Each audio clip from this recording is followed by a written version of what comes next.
Greetings, listeners, and welcome to another action-packed episode of Eberron Adventures, brought to you by the Wednesday Night Crew. Join us as we take a journey and go on adventures with our favorite students from Windshire University. Lucar, a halfling sorcerer with wild magic that comes from his patron. Sibling? Patron? Well, anyway, her name's Astrid. Skogar, a half-orc bounty hunter with a passion for map-making and painting. But not painting portraits, more like fences and walls. But maybe he has a secret or two of his own. Azuri, a Kalashtar cleric hiding from the dreaming dark. Kashan, a changeling that is a roguish paladin with his own agenda. Lissa, a human wizard who is into mage breeding and has a familiar named Bigwing. And last but not least is Velma, a half-elf rogue who has an investigative streak and a dark magic dagger. So join us as we listen to these adventurers as they work through their studies and their extracurricular activities to, dare I say, become heroes? Let's pick up where we left off. Welcome back. It's session 5 for year 2. We're just cranking them out, and the content just is hopefully getting better and better. I'm just going to share a screen for future, but we're not going to use it just quite yet. But I will just put it up there so it's ready to go.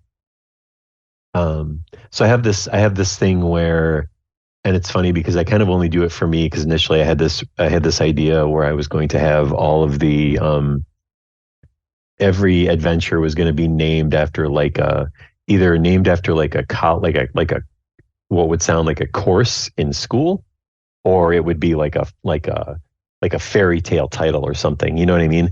And that would sort of define like if it was like connected more to school stuff or connected more to adventuring stuff. And I think that still kind of happened. I just haven't I've just kind of kept it to myself. I haven't really done it.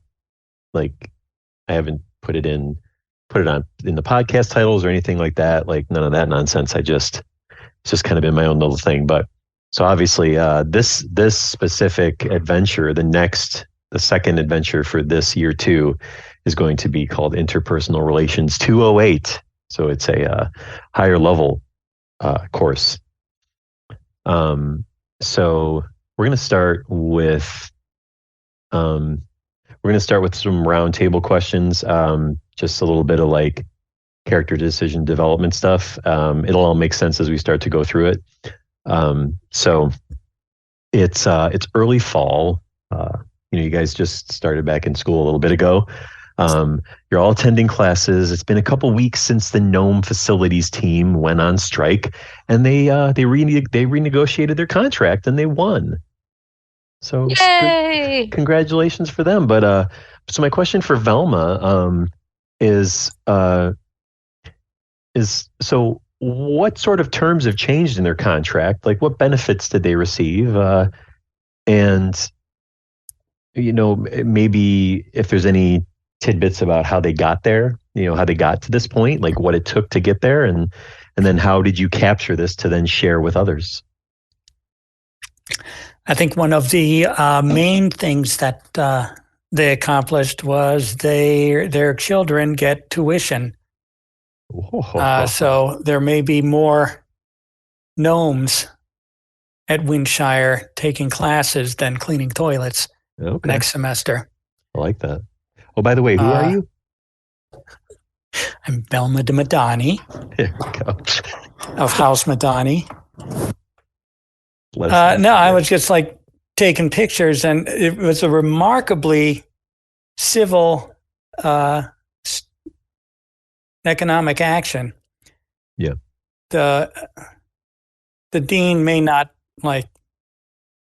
have come up with any of these ideas himself, but once he heard them, he was quite open to discussion with the gnomes and coming to I just don't understand how he didn't see what they were doing as exploitative, keeping the gnomes below ground and just coming out to do janitorial work and tinkering to fix the shower heads and such. Sounds good. Excellent. So moving on, Azuri, amazingly enough, you never really discovered this in your first year, but in your second year of school, you've made an interesting discovery that the actual town or city town of Windshire, it actually has a library in the town square, separate from the university library. And in addition, you've met the staff that works there. So and you may want to note these because they may be of some value at some point later. You never know.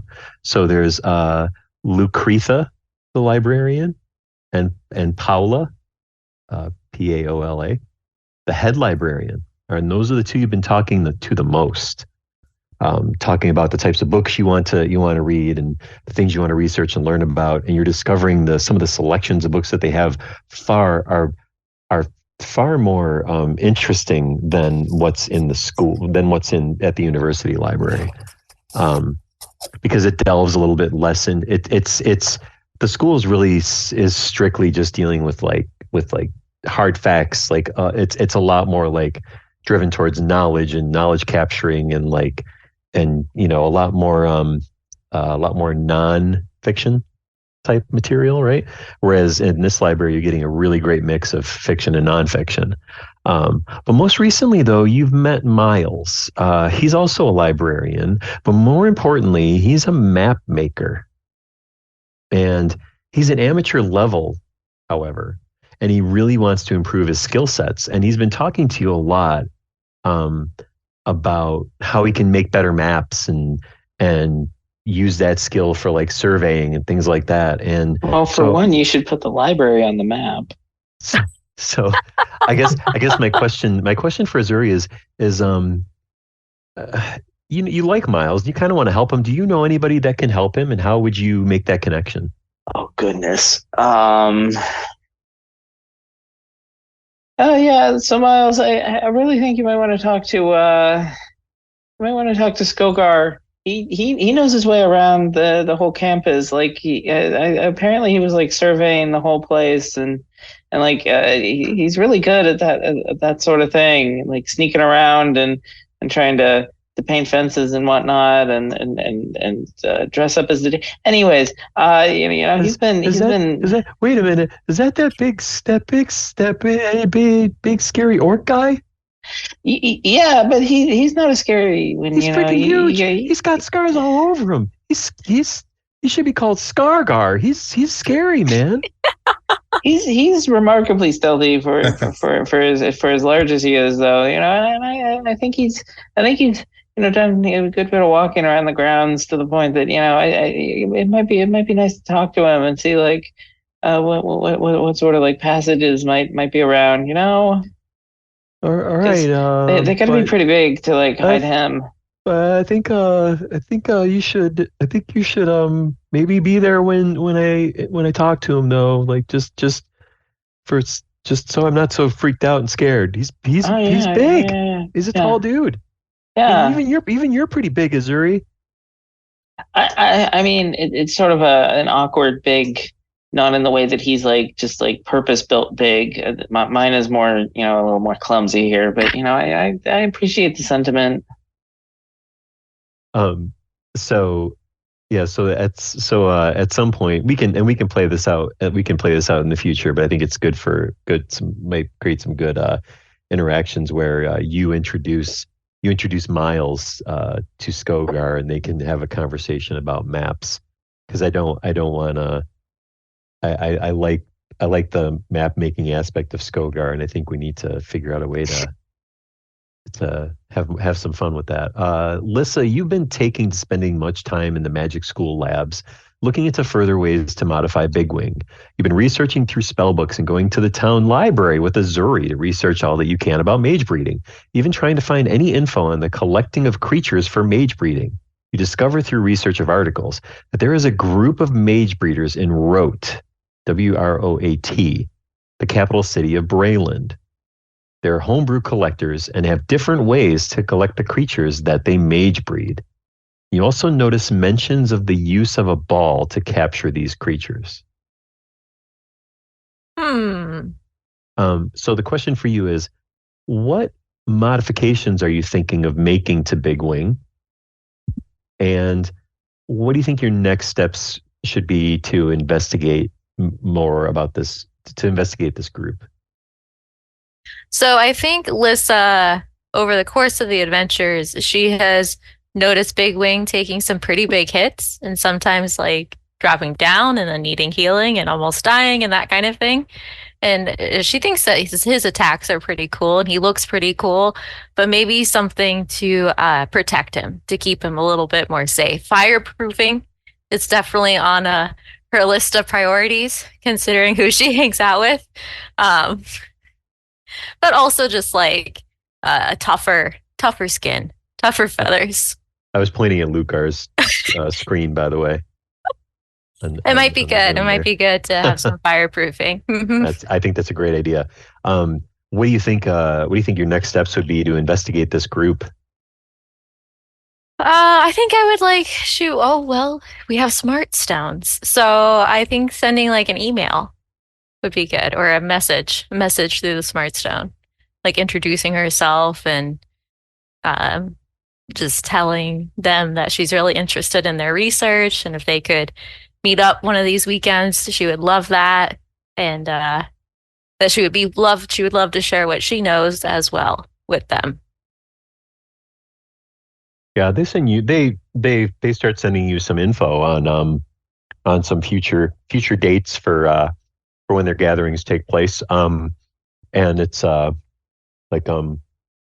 they call them like yeah, you can come to one of our prospective new member mixers on Saturdays, the first Saturday of every month. If you've got some time and you want to come by, that'd be great. She says, nice, absolutely. She'll be there at the next opportunity. Wonderful. Lucar, you've been spending more quality time with Astrid. What do you mean? And you have not really seen much of your roommate lately. You have been, and don't think for one second that Astrid's not wondering why you're acting so much different now that she's with you in person. Because you've been acting a little bit sketch, Have you seen her? Yeah, you've been going on hikes and practicing your magic with coaching from Astrid. She's teaching you how to better harness your wild magic and your sorcerer points, because that's what they're called, right? Sorcerer points. Yep. Yeah. Yep. Drew a blank. To give you the upper hand in the fight. So, what do you think? What sort of things do you think Astrid has been teaching or coaching you on to improve your skills? So I think it's very much a Yoda-Luke relationship where, like, because she's a puppet, I'm sort of carrying her around on my back all the time. Okay. Yeah. And she's like whispering in my ear exactly what she wants me to do, and he's sort of like harsh about it, like, hey, come on, you're screwing up. So the two of the meta magic abilities I have are twinned, which I've used a bunch, right? Because you can split the frost rays. But she's also encouraging me to use the subtle meta magic more, which is where I don't have to use my hands or voice to make the spell happen. Because she's like, you never know when you're going to be in some sort of trouble, and you're not going to be able to, you might be tied up, or you got to be able to use your magic, and no matter what you need, So we've been working on that a lot, where I could be like totally silent. She's like, silent but deadly. That's the way to go, man. Silent but deadly. I'm like, I don't think that means what you think it means, Astrid. And she's like, yeah, it does. That is, she would say something like that. Yeah. And then the other thing is she wants me to she's like encouraging me to try to get the wild magic to happen more often. She's like, you can't forget, like, there's no use saving those spell slots. Just run through them, like, you'll learn some more tomorrow. Just, 7 or 8 spells a day, man. Anything to do. And like, over the last few weeks, some weird shit's been happening around Lucar and Astrid that he hopes doesn't get out. But every time something happens, she's like, cool. The wilder, the better, man. I'm like, all right. Yeah. So to that point, she's like, well, Luke, you've been doing pretty good. I mean, you've been listening to me a lot, and you've been screwing up a lot less. So yeah, I'm kind of getting proud of you, bro. I mean, I'm pretty pleased. I think the fam is really going to be happy with your progress. Maybe so let's next time we fight, if I'm with you, why don't you try do that twinning thing, but on the same target, and let's just see what happens. Let's just give it a shot. My understanding is that's not how it works, Astrid. But I mean, what are rules? They're guidelines, right? I mean, let's just give it a shot. I mean, rules are sort of what I abide by. I mean, we're in school. I followed the rules. That's how I got into school. That's how I'm doing well in school. Like, like it's sort of my thing. Like that whole lawful good thing, right? Like, I mean, you're lawful good, right? Rules, right? They matter. Okay. Yeah. Sure. Yep. I mean, Kashan knows all about it. Like, I've been listening to him. He's a paladin, right? Lawful good. Isn't that what he is? I mean, you have to be when you're a paladin, right? I mean, don't get me started on that guy. Jury's still out. But yeah. But juries, exactly. Juries, lawful. You need a jury. That's exactly right. I'm glad I'm bringing you around to my side. But Astrid, I appreciate all the coaching we've been doing, and I do feel like I'm learning a lot. So this probably means like you're going to move on to help somebody else soon, right? Like you'll have earned your wings with me, and you'll just sort of move along, help somebody else. So I think it's important for you to understand that. And then she like, you're just for the sake of setting the scene, you're like kind of in this like courtyard area or something like out like in the like, let's say you're in that like a park area, right? Like right outside of university. And she's like, she's a little puppet to stand there talking to you. And she like jumps up on this bench, and she just pats her hand on the bench, says, well, Luke, why don't you just have a seat for a minute? Take a seat right here. Okay. And she says, she looks up at you and she's like, Luke, I think you need to understand I'm not going anywhere anytime soon. See, you're meant for a bigger purpose. But I can't, it's just not the time yet. Right now you just need to learn. Okay. But I need you, but I'm going to keep reiterating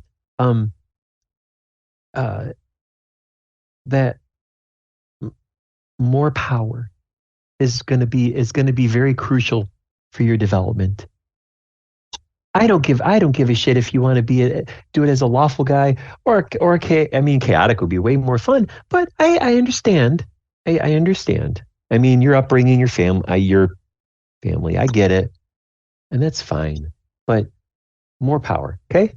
And then she just pats you on. Then she jumps up and like pats you on the shoulder. I appreciate that, but I'm really not the one in charge of who gives me more powers. That's somebody else. It just seems sort of happens randomly after certain times when I get more powerful. I mean, it'd be cool if that happened more often, but for whatever reason, even when we seem to like hit like a major milestone, sometimes it just doesn't happen.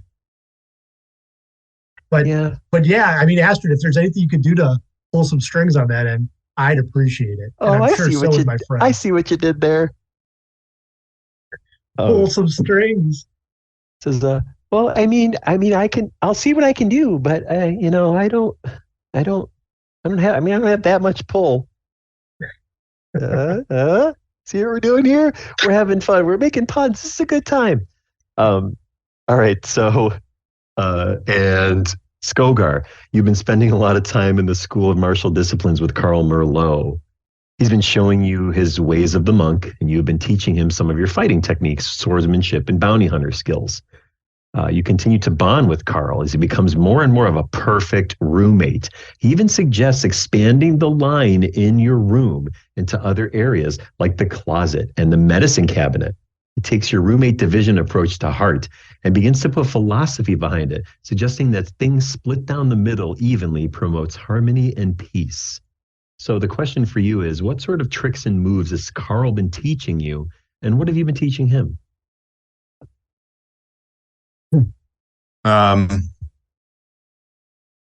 So I guess I probably would have been teaching Carl just basically be more assertive and intimidating, because he's a big, heavy warforged, and if he were to just be a more dominating presence, I don't think that anybody would challenge him. So he's just trying to always talk Carl up and get him pumped up, and trying to raise some emotion out of him because he's always so monotone and calm. Gotcha. Yeah. And what do you think? What do you think he would be teaching you? I mean, the only thing that he taught Carl at one point is that Carl's got a weak knee and he can't see the color blue very well. So Skogar's always trying to get the advantage over Carl. And I guess just being able to watch Carl at a very close personal setting day after day is taught Skogar just how to study someone and maybe further determine their weaknesses, thus providing an exploit. Nice. That's good stuff right there. That's it sounds like you couldn't have ended up with a better roommate for your second year. So Kashan, you've been spending much time in the School of Martial Disciplines, as you can see in this photo here. This is a picture of what the School of Martial Disciplines looks like, and it's multiple floors, and they all look the same, and they have this style to them, and it's basically meant to accommodate the different classes of in the fight, like so fighter, ranger, paladin, right? All those kind of classes that really focus a lot on melee fighting. And monks are also situated here, and weapons in the practice room are really geared towards the types of classes that are in using that space. So you found your key teachings to come from two teachers that could not be more opposite of each other. So first we have Dr. Chloe Strongheart. And as you can see, she is a paladin. She is part of the School of Sacred Oaths of devotion. She is a seasoned paladin, lawful, and plays things by the book. She spends a lot of time working with you on your move sets and teaching you the ways of the School of Devotion. She believes in you and that you can become something bigger, something better than you've ever been before. And the tenets that she really tries to instill in you and teach you is honesty, courage, compassion, honor, and duty. And she doesn't give up trying to work with you either. She knows you're kind of a hard nut to crack at times, and she's really trying, but she really believes in you, that you really want to, get deeper into the paladin way of life and those preachings. So at the same time that you have Dr. Chloe teaching you, you also have Professor Modgad. He's from the School of Vengeance. He fought in the wars before the morning, filled with a darkness. He only believes in vengeance now. He's been working with you very closely on your move sets, and more importantly, teaching you the ways of the School of Vengeance and how you can harness that. He believes that he can teach you how to hone that and turn it into great power. He's not a fan of rules, so his teachings are highly unconventional. So in like the last session it was, or whenever when you were explaining like you're practicing and stuff and you're trying to convince like, oh, sneaky paladin, right? this would have been your instructor is Modgad, because Modgad's all in on that kind of stuff, because he's like, it's like, and this will just be like a really bad like old man Sean Connery-ish type accent, but not really. He's like Cash, I gotta tell you, I think you're onto something with this sneaky shit here. You gotta don't listen to that Chloe. She means well, but she's still a kid. You gotta do what works. As long as you're still following your oath, that's all that matters. Do it by any means necessary. You do it. You follow the oath. And so that's kind of like, so he's actually starting to see that he's learning from you how he can modify his style and his approach for the few times he still goes out on adventures, because he's a rather like a little bit emotionally and mentally scarred from everything that he saw in the wars before the morning. He shared a couple stories with you that's kind of made you kind of go a couple times. But my question, so for Kashan, is like, which teacher do you find yourself benefiting from more, and why would that be? Like, what sort of things are they teaching you that is benefiting you? Well, I mean, I take from both of them, like I take from Chloe. I'm learning how to use all kinds of different weapons. She's tossing like armor on me, which I'm not used to carry, like I'm weighing me down, kind of carrying. But man, is she just like, all this, you're better than this and all that. It's just very like I know what my calling is. I know that, I was called to something better, and there is glory out there for me. And I all I have to do is take it, but I don't believe that it's in the way that Chloe thinks it is. So, she's saying I got to be good and best and all that. I'm like, it's not that. Like I got to be me, and I'll still have that glory. This is what I've called for. This is, like I wouldn't have gotten these skills, these powers, by being what I'm not, which is what she wants me to be. So like I kind of pushed off by that. But then, I go to Modgad, and I'm like, he's really cool with me, like he's like, do your thing, man. But at the same time, like, dude gets real dark real fast, and like always talking about vengeance. I'm like, man, move on, dude. Like, go see some therapy. Like, I get it. There's you do what you got to do, but I don't know, like, enjoy things too. This guy doesn't seem to enjoy anything. It's just very depressing. So like, in a sense, I don't really get, either one of them. I'm just kind of going, like, where's my, where's the one for me? I don't know. I'm still looking for that one, that mentor. Okay. Gotcha. I get what what I can from either of them, but neither of them are really like, like some days I'll be like, yeah. And, other days they just like push me too far. And, part of it is just Kashan's own thing about like getting too close to people, like he'll hang out with Chloe for a while and be like, yes. But I'm like, no, this is not good. I can't do this. And then he'll go, and he even acts different around them, each of them. So he's still like a learning process of becoming who Kashan really is. Yeah. Okay. I think that's great, and that's some good explanation of how you're gaining from both. So we're going to open up this adventure as it opens on a typical morning in the middle of the week, and it is a practical training day for Kashan, as well as move sets for Skogar and Carl Merlot. So what does Kashan wear when he goes to practical training?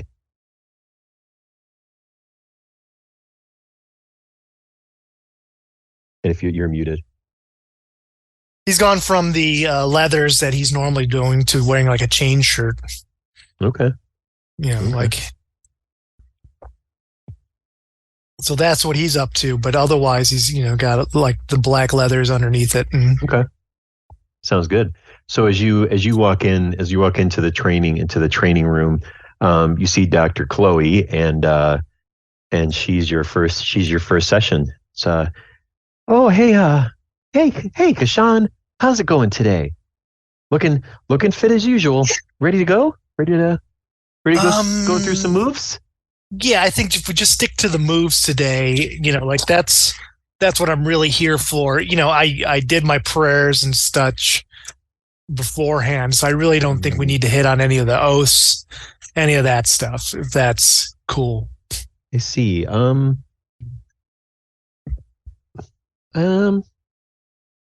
I mean, it is an important part of your teachings, after all.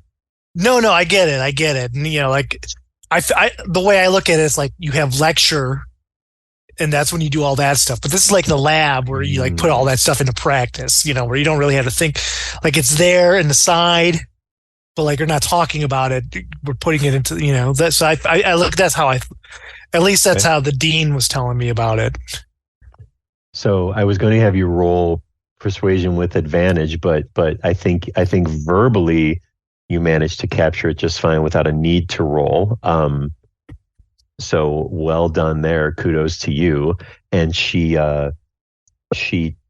reaches. So Chloe reaches over to the rack, and she grabs a sword. She grabs a long sword. Not a great sword though, just a long sword, and she tosses it at you hilt first. And as it's flying through the air, she lunges towards you and tries to swing at you. And does a 13 hit you? It does not. Okay. So she whiffs, but you feel the breeze of it like go in front of your face as the flat of the blade like passes in front of your eyes. She's like, guard up, Kashan, let's go. Come on. You need new tricks, Chloe. That's Dr. Strongheart to you. Absolutely, Dr. Chloe. Lest you forget it. Or doctor for short is fine. Let's pass the class first, and then you can earn the right to call me Chloe. And there's no, I would say roll initiative, but it's just you and her. So what's your play? Well, I grabbed the long sword, and we're calling this all bludgeoning damage, by the way. Sure. And I go I disengage with her, and I move around to her side, and I go for a lunge at her that way. And she's as you do that, she kind of like awkwardly like. It looks like she's going to do a move where she's going to do an attack of opportunity, but yet she's just so confused by the fact that you sort of just kind of maneuvered into this different space. And what'd you roll? That is 15. Okay. That is a hit. Huzzah! You hear us. Oh, good one. It helps to be fast, Dr. Chloe Strongheart. She says, "I'll show you fast." As she takes another swipe, and with another 13, and then follows it up with a second attack, and it misses both times. And you can see for a brief second, you can see a moment of frustration on her face, which is not something she typically will allow any students to see, let alone you. At this point, Kashan's doing almost like a dance when he's dodging out of the way, just and very much very like a cocky standing. You're like, you can't, you can't get me. Yeah. So, what did you do for damage? Did you tell me? Oh no, I didn't. That would be 3 points of damage. Okay. And yeah. Okay. So so you're up. At this point, I pull out a dagger too. Okay. All right. I first attack with the long sword. For a 10, which is a miss. And as you miss her, she sees the dagger and she's like, "This is not the way. This is not the way. This is not the way I taught you." This is the way. You're spending time with Modgad again, aren't you? You're Modgad, right? I am, and and then Nice. it's an 18 on that with the dagger. Yeah, that is a hit. That is a hit. And that is going to be for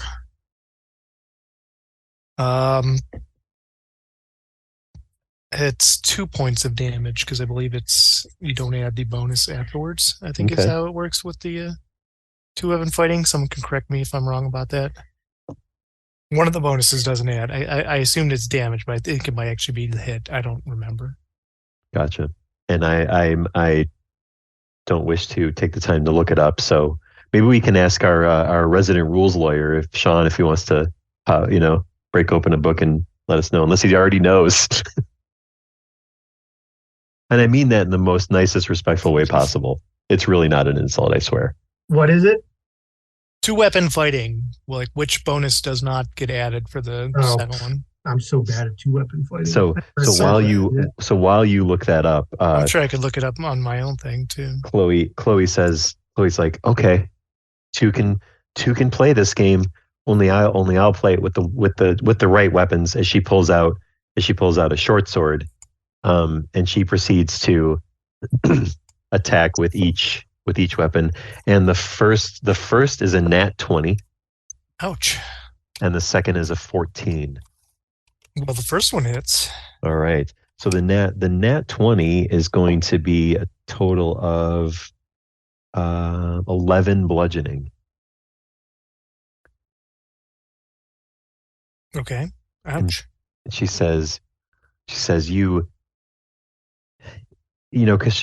I appreciate your creativity, but fundamentals are key, and you can dance around it. You can dance around the issue all you want, but if you don't have the right sword skills, you'll never be a true paladin. It's through your duty and your devotion that will make you a strong fighter, not your tricks. And it's your play. I will toss aside the long sword, pull out my short sword. Okay. And I will make with the attack again. This time, 14 to hit again. Okay. That one is a miss. Ugh. And so you miss, and this goes back and forth, and it's this constant, lecturing from her as the exact thing that kind of starts to drive you crazy over time about her. So this goes on for about a good hour and a half, honestly, of this, just like, and you're, so as you hit your time with her, she's she's a little bit, you're both a little bit battered and bruised, her probably more than she would like to be, and she just looks at you, and she fixes her hair really quick, and she says, well, we'll see you in lecture tomorrow then. And she just walks off, like doesn't even take the time to chat with you further. And then right afterwards, because you're approaching this in such a hard pace, that you go right into your session with Professor Modgad.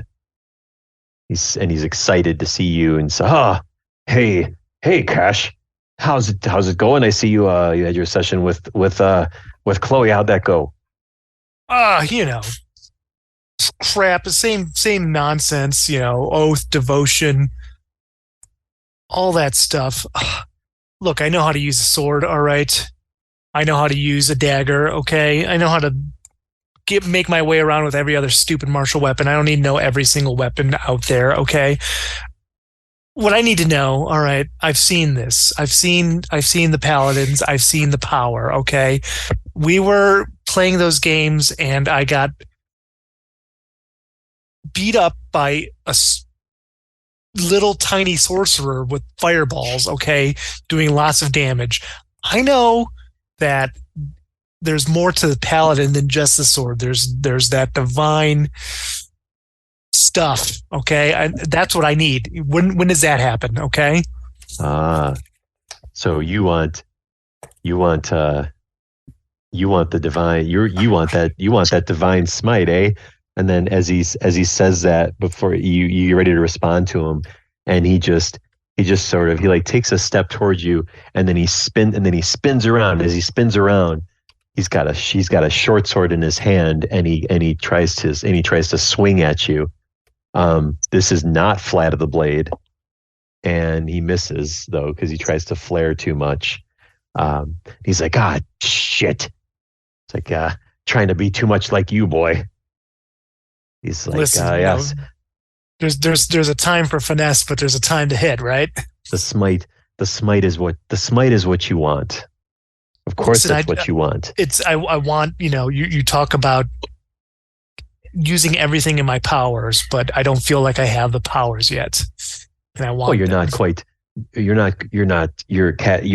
there yet, Cash. You just need a little more. You need a little more time. Well, then what the hell did they give? What the hell am I being called for if I'm not there yet? Give me the powers, okay, or don't.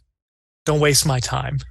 That is a perfect time to pause. And switching to Skogar and Carl Merlot real quick. So Skogar, you're going through wrestling practice moves with the sensei, and the sensei is a pro wrestler with a monk background and is apprenticing Carl Merlot, and Shagdo is trying desperately to teach Skogar to think before striking and be more calculated.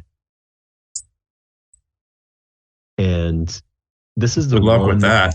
This is the one challenge for you within your character. This is the one time and place where Skogar feels the most disciplined. And so you enter into the practice space. You see Carl is along the side. He's meditating, and he had just finished with the sensei, and she looks as though she hasn't even broken a sweat. And she gets into position, and she just kind of motions to you like this and puts her hands out. It's like, come on, Skog, let's do this. Okay, so I've just got my bare hands out. Yep. Okay. And you can take first action. So he kind of walks up, does some things with his hands, starts clicking up in the air, and then tries to do a trip attack. Okay. 16. I assume the monk is much more dexterous than that. Well, I mean, is that so? The trip attack's like it's an actual melee attack, right? Yeah. I mean, I didn't read into it to see if I could do it unarmed, but I mean, it's a weapon. Okay. It's one of my Battle Master features, so I don't know if that's applicable. Gotcha. Well, we'll say in this setting, it's fine. And so you do this move, and you actually just catch her ankle, and you take her off balance. And assuming she failed a strength savings throw, but yeah, she tries to dex save out of it and fails, and just kind of lands on her butt, and she just laughs. Okay, all right, it's gonna be that kind of day, huh? And she does a spin, and just kind of leaps back up to her feet, and then she proceeds to do a flat punch into your sternum. And falls short and can't connect as you manage to twist and dodge out of the way. She's like, it seems, Skogar, it seems as though you're finally learning. She's trying to get you riled up. It's your turn. Yeah. So he bows down and then just tries to punch. Okay. And that's a 12. Okay. Yeah, she deftly dodges out of the way, and as she dodges out of the way, she proceeds to come back with like a spinning double punch on you. And it's going to be a 15 and a 6. Do either of those hit? The 15 hits, yeah. Okay. And you're going to take 4 bludgeoning damage. Okay.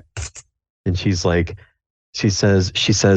Skogar, it's important that you don't just rely on that giant sword that you have. You have to use your mind. You have to use your hands. Use your hands to draw maps. You can use your hands to fight. Come on, let's go. Okay, no sword. And he just kind of walks up and just tries to headbutt her. Hey, all right. For 24. You connect and you catch her on the bridge of her nose where that cushion tape is, and she's like, and she goes, again with this? And she's like, God. And what was the damage? That's probably a D4, right? Yeah, that sounds good.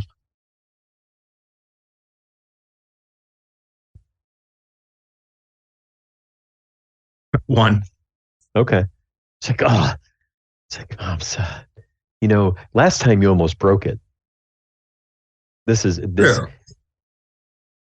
We're a little softer this time, though. Yeah. I mean, I feel like you're only partially learning this technique, and she, at this point, she just does a flat out like jump kick to like, Karate Kid crane kick style into your face, and does not connect. As her foot comes up, and you just kind of lean your head back, and you catch out of the corner of your eye that Carl Merlot is now at this point opened his eyes, and he's watching intensely, watching you fight, and he's studying how you're watching your moves and studying what you're doing as you're doing it. It's your turn.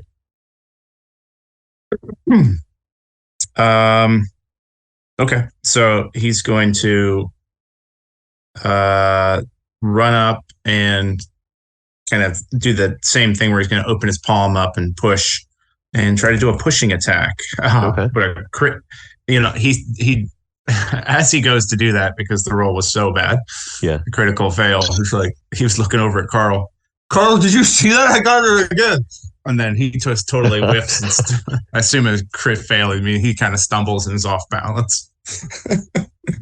Oh, and as you're off balance with a 21 open palm, she moves out of the way and pushes you, like open palm hits you in the back, like so hard, and you just fall to the ground, and you take 4 points of bludgeoning damage as she my kidneys,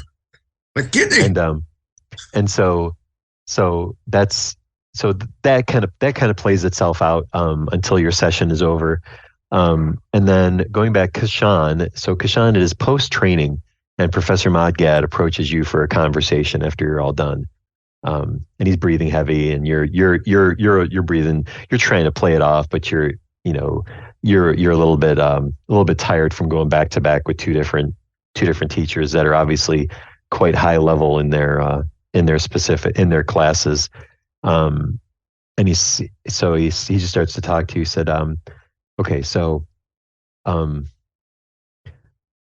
Cash, you've progressed a lot faster than most students we've seen come through here, which I don't know if that's a good thing or a bad thing at this point, considering you tend to spend more time with me than you do with the good guys. But I'm not going to look a gift horse in the mouth, if you know what I mean. I think so.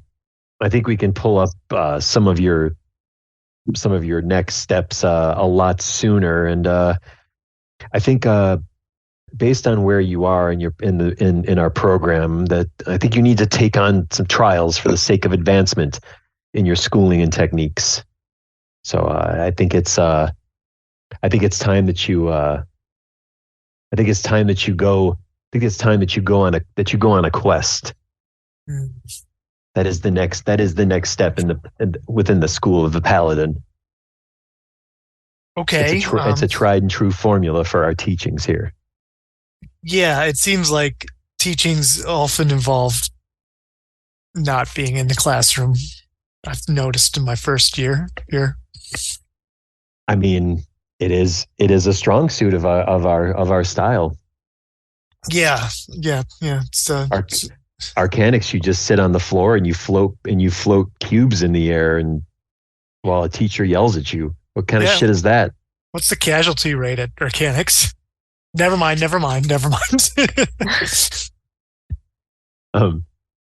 And then he says, never mind. I know the dean covers all that stuff up. He says, well, I mean, I don't know that there's really been that many, if any, student deaths this year. I think it's been a pretty clean record. Right. It's just, I mean, it is just the second month of fall classes. Okay. There's plenty of time. I think me and my friends have. But anyways, what's this quest that you would like me to partake in? Bitter much? And says, well, you can involve your friends in the quest, or you cannot. You can go solo for all I care. I don't give a shit. Says, if they come, they'll be asked to report back on your adherence to the oath that you chose to follow on this quest. You need to, so we're talking solo. That's cool. You need to find a specific item. So we're on like a scavenger hunt. What's the item that I have to find? Please tell me Teddy Ruxpin is carrying it. It is a quest. I'm sorry. Tomato. I get it. Tell me about your. Okay. Here's the deal, Cash. Here's the deal. I've been cool with this whole, standoffish sort of vibe you have going on, and your lack of respect for the things I try to teach you because you can't understand the pain and torture I went through prior to coming into this role. And you just think you can change your face and try to be a whole new person, and just think you can just pick up this fucking mantle like it's nothing. I ask for a little bit of respect. Put some respect on it. He says, and then he goes, I need you to find a deck of cards. A deck of cards. Indeed. That's what I said. Deck of cards. Is there any more specifics to this, or is it just the deck of cards that I have at home that my roommate probably has stolen? No, it's a magic deck of cards. A magic deck of cards. Listen, there's easier ways to cheat than to get involved with magic. I know a thing or two. So it was legend has it it was created by a very, very, very powerful tabaxi wizard. All right. Do we have a name for this said powerful tabaxi wizard, sir? I mean, I know not of his name. I just know the details. This deck is considerably old. All I know is that it was around long before the morning. The item was last seen in Danthaven, or as far east as Olaf. That's over in Thrain. I think your one little short friend with the weird puppet lives over by that way, right? I think you've mentioned that maybe once when you were making fun of it. The puppet or the friend? I've made fun of both of them at different times. Both. I mean, it is funny when you're doing it to other people, but it sure as shit isn't funny when you do it to me. And he says, and then says, yeah, it's a very, very powerful deck of cards, boy. Okay. Well, is it cool that I get out of the class for the rest of the week for this quest, or how's that work? Do I get like an excuse? Because I kind of have like a pop. I know I got a pop quiz coming up in the, speech giving one. So yeah, I'm just not ready for. I just don't want to. That's fair. I would say be careful to toe the line. I can give you some sort of a makeup if you will in this here, but I think you'll still have to do it regardless. Do the quest or the speech quiz? The speech quiz. Well, then what's the point? I'll just go on the weekend, I guess. I mean, this is a school. It has to at least pretend to be a school sometimes, don't you think? I guess so. And then so then he says, really we're just trying to get this item back in the proper hands, whether it's ours or someone else's. Just we don't want it to get sold into the wrong hands. I think I know a couple proper hands that it can fall into. And you're the right hands for the time. Absolutely. That's what I like to hear. That's, no, you're right. I need to take this seriously. This is part of the calling, right? Sometimes the calling is strange, and sometimes you don't know what they're saying at first, but you have to go with it to understand it. Roll performance. Oh, that's not looking so hot. That is only a 6. Says, Cash, I appreciate the attempts, but you don't have to pull one over on me. You will. Right. We're gonna get you there one way or the other. I'm just trying to. I know you and Dr. Chloe, you don't see eye to eye, but I know you guys talk. You can save your bullshit for Chloe. Don't feed me the same lines, okay? Okay, I know you guys talk, all right? I know you guys talk. So like I'm just, just put it out there that I said what she said, okay? Just do that for me, okay? You guys play this whole like, we butt heads and we're friends, but come on. I think I know there's a little more to it than that. Am I right, Dr. Mad God? We all collect a paycheck, son. We all collect a paycheck. Mm-hmm. We have to get along in some capacity, right? No. I think you know which way you guys get along. There's rumors. I'm just I'm not saying anything that you probably haven't heard already. I mean, and he kind of leans in. She's easy on the eyes, but it's far too young for me.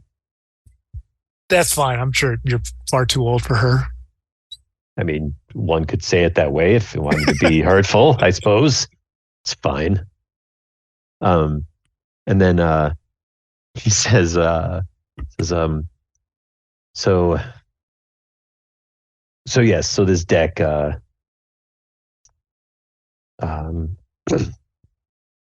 it, the Tabaxi are a cat people, yes, right? Yes, it's my second year. I know. I'm aware of the cat people. Well done. So we don't get around with Knowles, the dog people. This cat person, this cat wizard, if you will, felt it. They were inspired by another magic item of a very similar ilk, and so when they named it, they had a fun little play on words with it when they came up with it. Oh, please don't say it. Okay, go ahead. I believe they're calling it in circles something along the lines of the deck of meowny things, I believe is what it's being referred to. Nice. All that setup. You're welcome. Let me just give you a little bit of, let me just give you a little bit of that picture right there. Nice. Set the tone. Is there any other quests I can go with? We're gonna call this a dramedy. Okay. Okay. Is there like anything, I could go hungry for 40 days? A hunger strike. Walk through a desert. What else you says the quests pick you, boy. That's we don't pick the quests. The quests pick you. But by all means, let your friends know. Take them along. They can also take part in this journey. Yes, So think about what you want to do, who you need to communicate with, and things to take care of before you head out on your way. And I believe I believe if you do, I don't know, if on the off chance if this wizard's even still around, maybe you can thank him for the awful name that he came up with for this magical deck of cards. Yeah, we'll have words about it, that's for sure. So pause there, go back to Skogar and Carl. So the sensei has met with Carl one-on-one, and about 45 minutes later, Carl comes and finds you, Skogar, and reconnects with you, and starts talking to you. Hey, Skogar, how's it going? I'm pretty damn sore, to be honest. I see you have some dents yourself there. Yeah, it looked like Sensei kind of whooped your ass, huh, buddy? Yeah. See, I'm trying to loosen up a bit. Is it working okay? Am I getting better? I mean, that almost sounded like, an authentic laugh. Yeah. Hey, thanks. I appreciate that. So Sensei told me about a special monastery. It's in Merlsword. I think that's how you say it. Merle, Sword. There are Warforged monks. It's one of the only monasteries of its kind. She said they might be able to help me with searching for my memories. Yeah, I mean, it's pretty far. Are you planning on going up there soon? I think I would like to. Maybe you can come with. You can bring more friends. We can make it a group thing, or it can just be the Skogar and Carl show. But also too, maybe I don't know. Maybe Alyssa might come. Isn't that like near kind of her home, sort of? We might pass by there. I think she lives in the Reaches somewhere, if I recall. Yeah, you're right about that, Carl. I mean, I remember things. Oh, sorry, remember things. Sorry, too casual. I know how you are about grammar, Skogar. Yeah, it's my grammar is perfectly cromulent. Nice. Yeah, so Carl proceeds to just kind of tell you a little bit more what he knows about this monastery.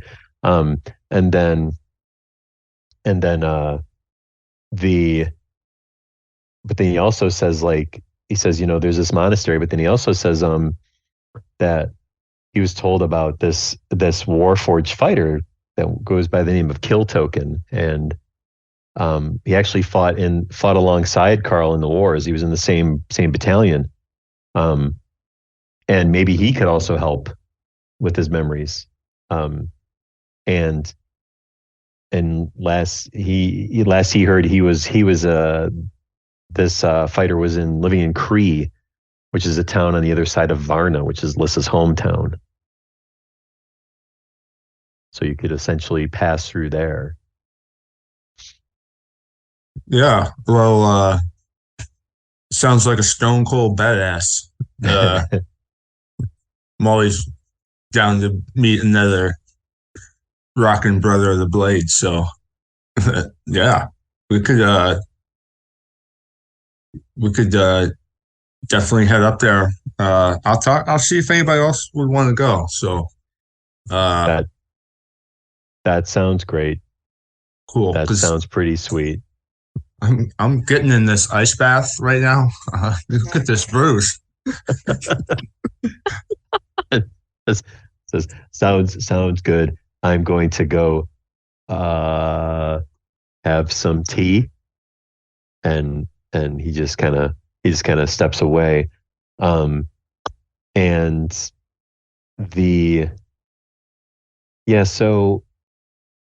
let's take a moment to like sort of so let's kind of get everybody together in a setting here. So all of you get together for your shared class the next day. You're all in your shared class on multiversal planes 101, and you're going through and you're listening to the teacher talk about the different planes that exist around Eberron, like outside of the realm of Eberron. And you hear a lot of time being spent talking about the Fae, like their plane of existence, right? And Lucar, would we say that Astrid's with you in class? No. Okay. Where would Astrid be? Hanging out at the room with my roommate. They get along really well, and okay. It doesn't seem like my roommate ever goes to classes, so. Gotcha. You don't hear the white noise, but you do get a message in your head though. And Astrid just said, Bro, I'm getting this shit's getting boring. You just leave me in the room all the time. With all the crazy shit in the school, do you really think anybody's gonna care that you got a puppet hanging out with you? Your buddy over there's got this big ass bird that just sits out most of the time with purple fucking wings. And you're worried about me? I'm not worried about you. I just gotta concentrate on my studies and listen to the teacher. Like, I'm missing the lecture while you're in my head right now. I gotta focus. I'm taking notes. Do talk to you the whole time? No, I'm gonna sit next to you because maybe I want to hear some of this stuff. I thought you knew a lot of stuff already. I mean, yeah, sure, but a free education here and there doesn't hurt anybody. Yeah. Free education doesn't seem to cost anything. What's that? Nothing.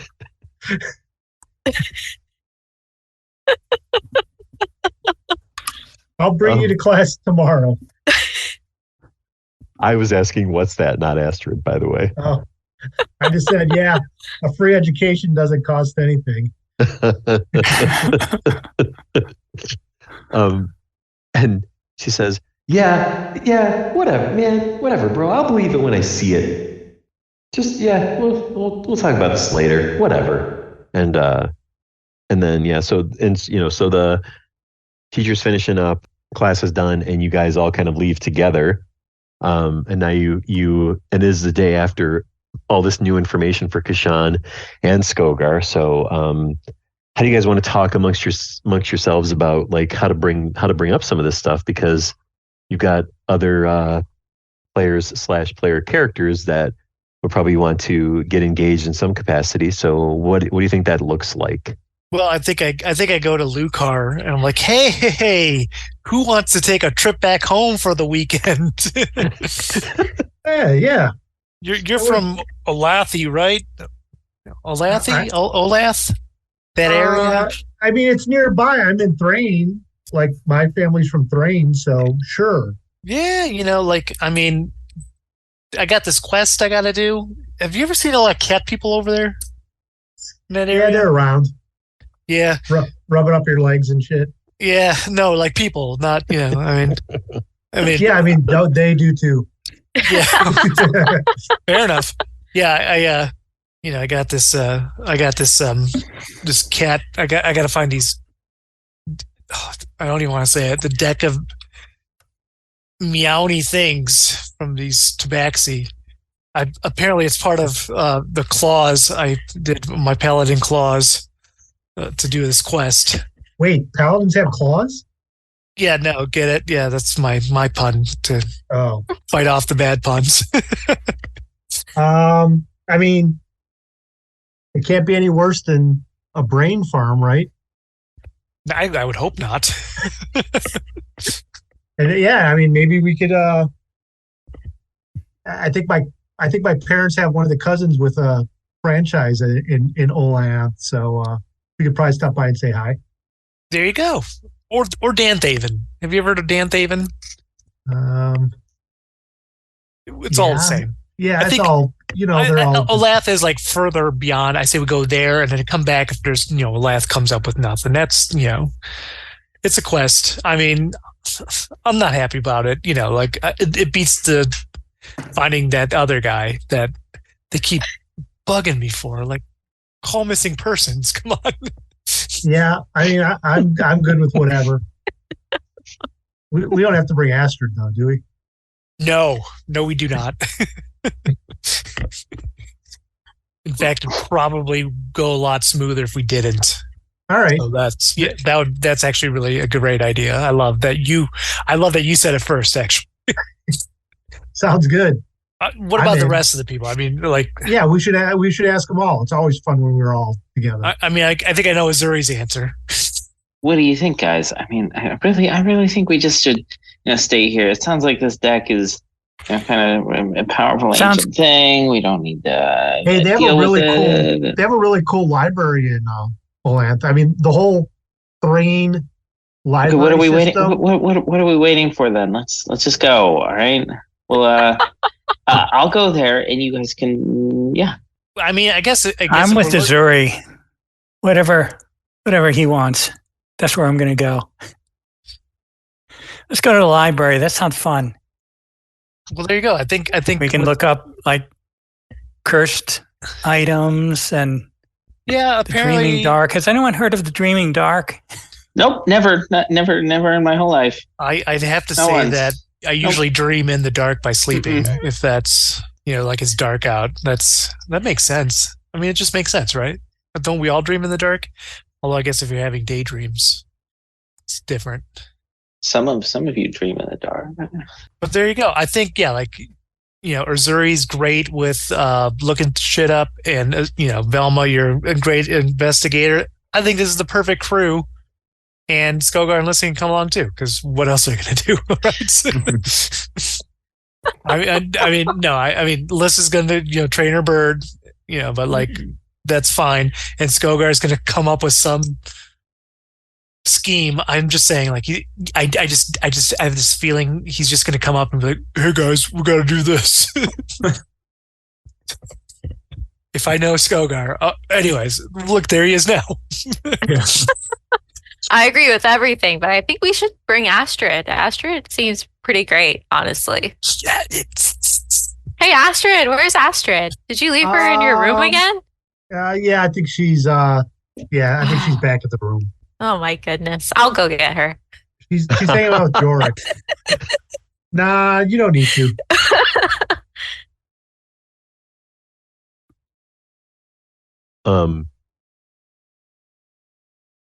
Well, yeah. So,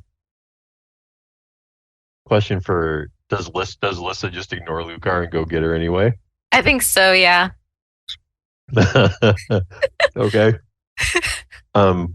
So, yeah. So play that out for a minute. So you go to his house. So you come up to. I knock on the door. Yeah. Okay. And I call Astrid. Astrid, are you in there? It's like, hey, Lissa. Astrid! What's going on? Hold on a second.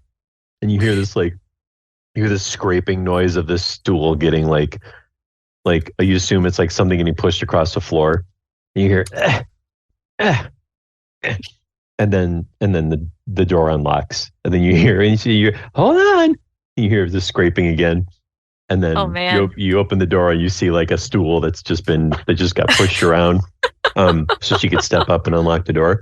And she's like, "What's going on? You come, where's Lucar at?" Lucar is headed out on a trip. He was thinking that you should come along too. It would be a really good bonding experience for you two, for the whole group of us. I mean, yeah, I think, I just don't think, I think we're cool, but I don't think a lot of these other guys really like me. I just think that they think I'm a waste of time, and like, they just need to get to know you. But I got nothing to bring to the table. Oh, well, I'm not going to make you come, but I think it would be great. Oh, I mean, hey, no bones about it. I'm going to come for sure. I'm coming along.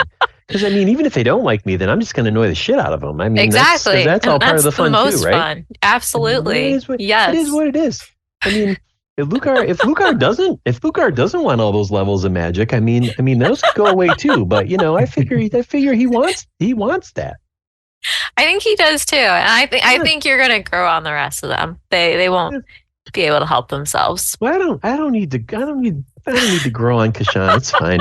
All right. Well, then, like Azuri and Skogar and Velma. I think that's a very highly mutual, barely tolerance level going on there. It probably works well. I think probably the best idea. Fair enough. So you come back you come back to the group with Astrid. Mm-hmm. Astrid on one shoulder, Big Wing on the other. Lissa is so happy right now. And Astrid's like, "Oh, hey Luke, it wasn't too long ago you were jealous of me hanging out with her, and now you don't seem to care at all." Huh. Yeah, well. Hey, speaking of jealousy and hanging out with people, I haven't seen my Dean Branchbreaker puppet. Astrid, have you know anything about that, or I'm just saying, like, she clears her throat. No, I'm not sure what happened to that. Because I can imagine, like being a puppet is kind of lonely. You're looking for attention and physical. There's a cutaway, and like her box that she comes in is underneath Lucar's bed, and in that box is laying Dean Branchbreaker, and she snuggles with him at night. Aww. Because she snuggles with him at night, just thinking about how thankless Lucar is for all the power that she's helped give him. And in reality, is that truly lawful good? Not likely. So is Skogar going to say anything about Carl and all that stuff going on, or what? Yeah, Skogar kind of walks up. Hey guys, I was thinking about having a poker night. But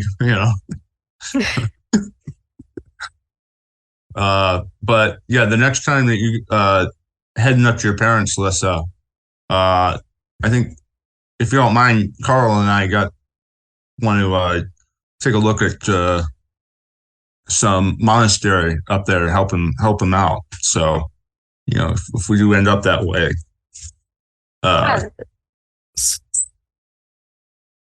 it's funny, Skogar, you mentioned poker night. I have a deck of cards the perfect deck of cards for a poker night. We just have to go claim it. All right, that's pretty cool. Boom. Nice. The deck I had it was all that calendar of mimic ladies, but we can use their cards. Yeah, no, I would love that actually. Those Probably cards like that better than the deck of meowny things, huh? You know what? I don't. It's a toss up now. You come back with that. You come back with that instead. You're like, this is close enough, right? Maybe what if the deck is a mimic? The deck of mimics is a mimic. Anyways, Right. yeah, like we go get the cards, we play some poker, we hit your monastery. I think this is a great plan, you know, like I help you, you help me, I help you. This is brilliant. We all stick together. You know, we do this quest that apparently I got. Anybody else have quests with your? No? Like, I'm not saying I'm regretting decisions, but, you know, like things move so slowly around here.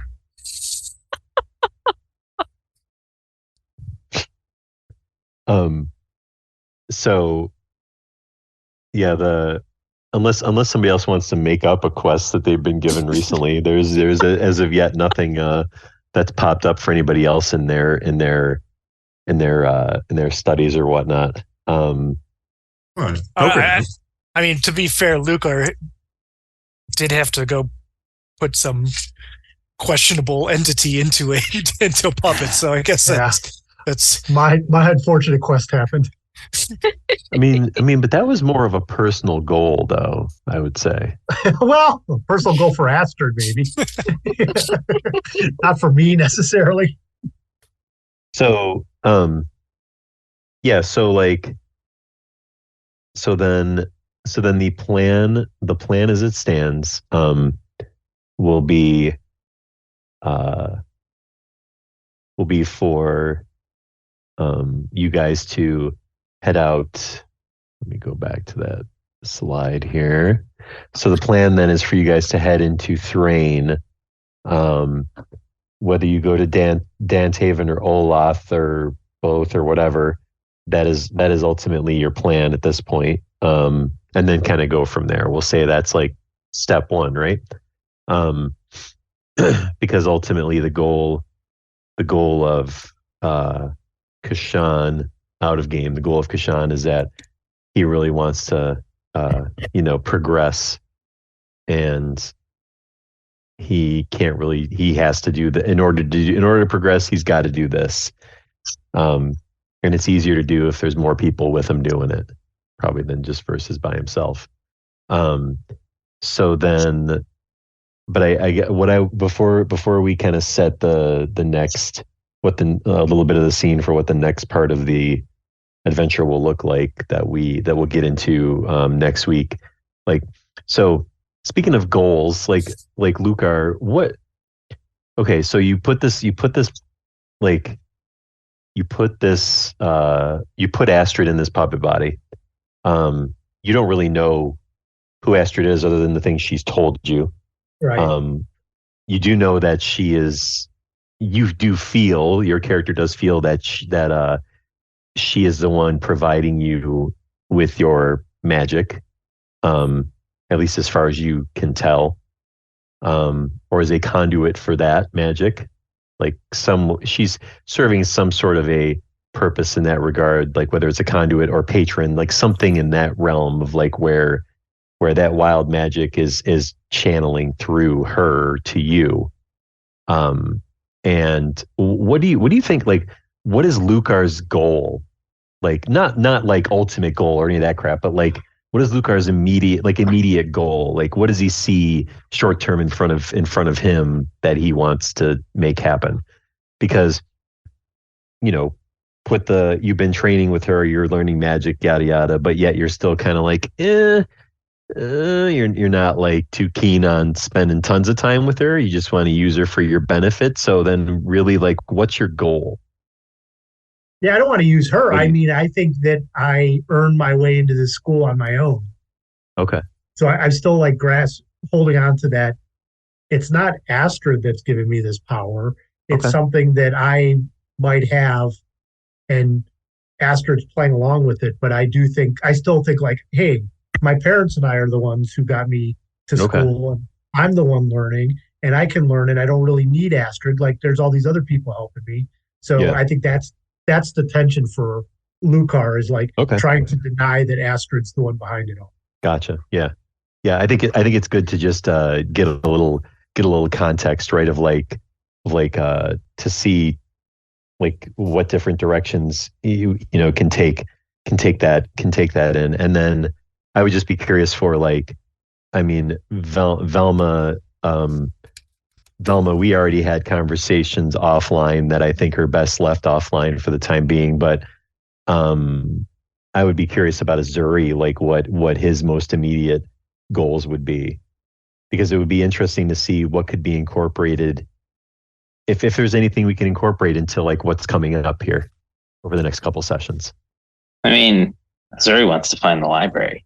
Azuri wants to go to the library, and specifically, and without telling others here, he wants to see if they have any additional information on the Dreaming Dark at this far off library that he might not have found at the school library or his very initial searches as the larger Windshire library. Okay. And specifically, he'll be, looking for books not just on the Dreaming Dark, but the Dreaming Dark, and seeing if they can mind control or resurrect people, those sort of things, just in case. Just in case. All right. And let's just say, just for shits and giggles, that you've also heard in your circles of like hardcore library people that you talk to all the time that like some of them, like you talk on like a few message boards and stuff, right, through your like smart tablet and everything, and there's rumor that there is a secret library in the depths of Windshire as well. But for now, they're just rumors. For now, he's obviously going to want to go there at some point too. Yeah. So, okay.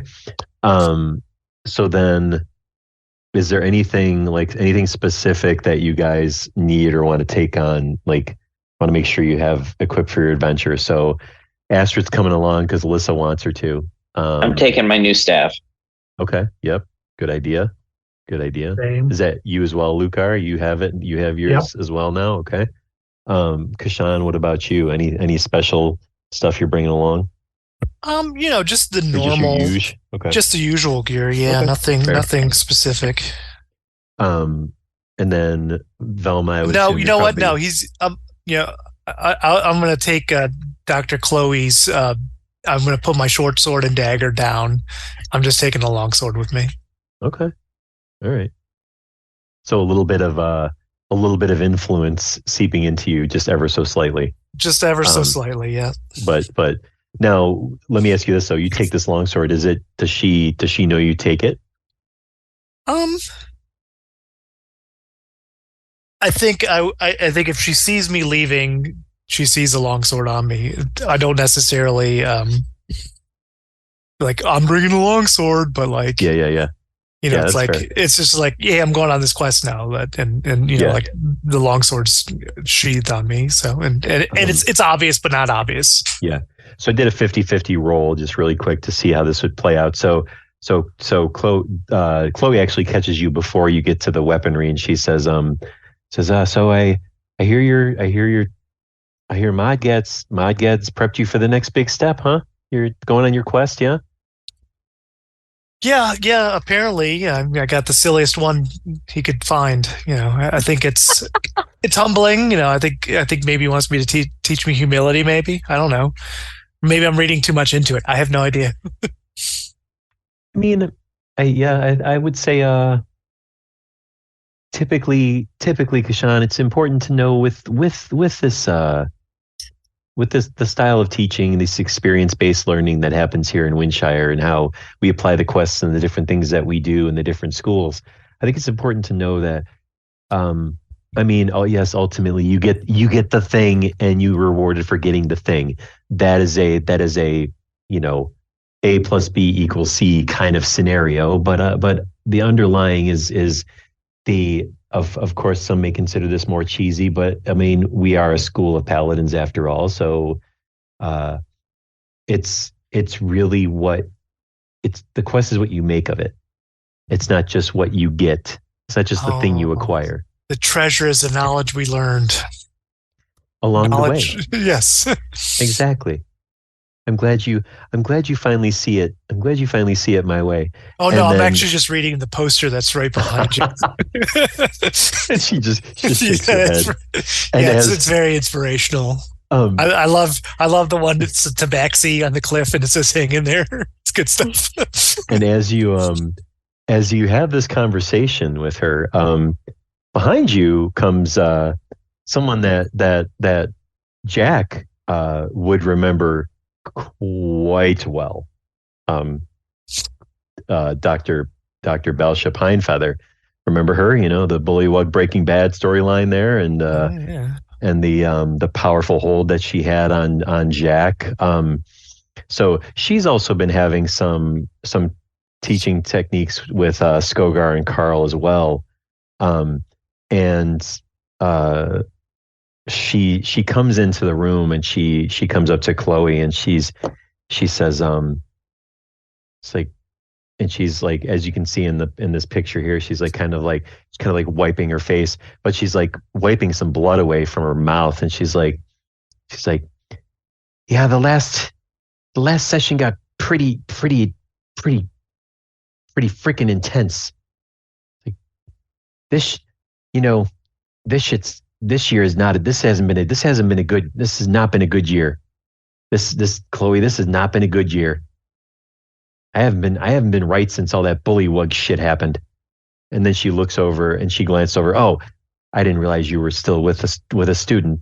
Who are you? She glares at you. Oh, I'm just a paladin student. Second year. You haven't seen me around. I've seen you, but don't you hang out with some of those other those other guys that always would hang out with Jack? Oh, I don't know who Jack is. God damn it. She's like, it's like the guy just disappeared off the face of the freaking earth. And she just storms off and just knocks. She pushes over a rack of weapons as she just storms off. She's pretty hot-headed, isn't she? And you hear your fake voice. It's like, because I'm a redhead. She just I tell you, and you hear the door slam. you ever wonder if they're just being rude and just using that redhead excuse as an excuse? Dr. Chloe says, no, we must not make assumptions about people like that. We just have to, we want to accept people for who they are. I want to, but I judge people on their actions. I think that's a fair thing. You are what you do, right? I'm just saying, I think there might be a little more to it than just I guess I'm saying maybe you have to take responsibility for your actions and not just blame it on your physical traits. Physical traits change. Am I right? I guess in some cases I suppose they can over time. I'm just saying, when I'm a redhead, I'm no more aggressive than I normally am. I'm just saying, take responsibility. And she nods, and then she says, so then says to you, and don't forget, because it's just you, right, coming to get some stuff and then leaving. She said, now don't forget, those of your group that go with you, they will be your peer feedback for your performance on this quest. Okay. Don't talk to the puppet. That is critical. Well, the puppet's is a puppet a student? No. Well, then the puppet will not be considered. Good. All right, cool. And she says,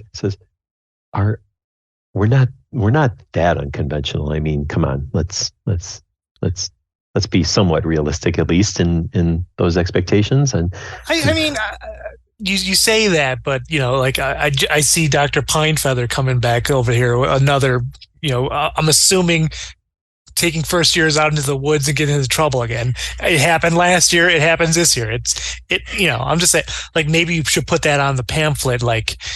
Tell the kids your life will be in danger sometimes. It's put it out there.